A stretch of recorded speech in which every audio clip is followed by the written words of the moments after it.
Mga kababayan, bago natin simulan ang pagtistis sa mga paksa ng ating lohika, gusto ko muna ipakilala ang aking sarili ng may buong katapatan. Ako si Nimrod Palhimino Jr. Ang pangalan ko ay galing sa Biblia. Ang nagtayo ng Tore ni Babel, Tore ng Babel. At tulad ng pangalan ko, dumaan ako sa pinakamalalim na turi ng relihiyon. Hindi niya ako pwedeng sabihan na hindi mo lang naranasan ang Diyos kaya ka ganyan. Ano? Dahil pumasok ako sa loob ng makinaryang yan. Mula sa pag-nunubina, alas 6 ng hapon, sa Katolisismo, dahil ako ay lumaki sa pamilyang Katoliko. Naranasan ko yung tuwing alas 6, nagnunubina. Naging pagiging Knights of Columbus, no? Pagiging Soldier of Christ nung naging pulis na ako, hanggang sa pagbabasa ng buong Biblia, no? Isang buwan kung binasa ang Biblia ng patigil-tigil, no? Nung ako ay naging miyembro ng Bible Baptist Church. Hindi pa ako nagkasya sa paghahanap ng kaligtasan. Noong Y2K scare, ano, yung magka-shutdown daw ang mga computer sa buong mundo, no? At ito ay palatandaan ng katapusan ng daigdig. Kasama ako sa mga nag-scare. Pumasok at nagpabautismo ako sa napakaraming ibang dimension ng relihiyon. Nabautismuhan ako sa Jesus Miracle Crusade at naging miyembro ako nito. Naging diehard fans, taga-subaybay ako at taga-attend at nabautismuhan ako sa ang dating daan ni Brother Eli Soriano. At umattend pa rin ako ng iba't ibang indoctrination, pananaliksik ng mga katuruan sa INC, sa El Shaddai, Mormons, sa Seventh-day Adventist, at marami pang iba.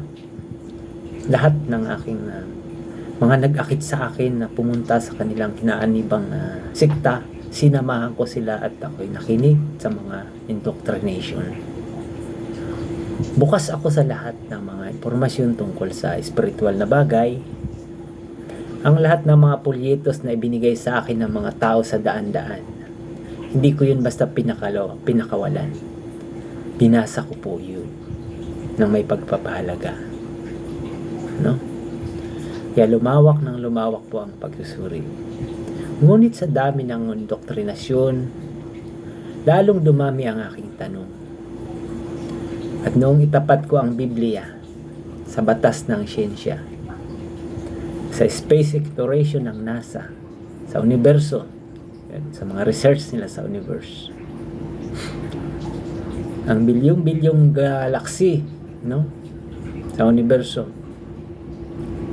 doon tuluyang gumuho ang tanikala ng aking isip. Noong December 18, 1998, sa isang huling simbang gabi ko noon sa Catholic Church. Yun ang huling beses na sumamba ako sa tradisyonal na sistema. Ganun din yung mga kinabilangan ko mga born-again Christians. No?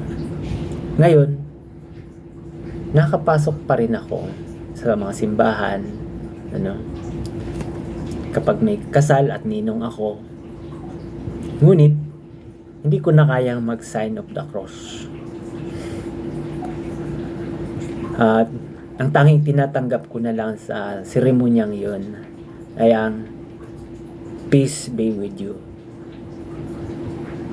Mga kababayan, mahabang taon ko kung hinanap ang Diyos sa bawat sulok ng relihiyon, ngunit hindi ko po masumpungan. At bilang isang dating investigador, dahil sa trabaho ko po ay bahagi yun ang ating trabaho. Naging trabaho ko sa gobyerno. Basic po yun yung investigation. Meron ng isang malamig na conclusion sa aking pag-iimbestiga.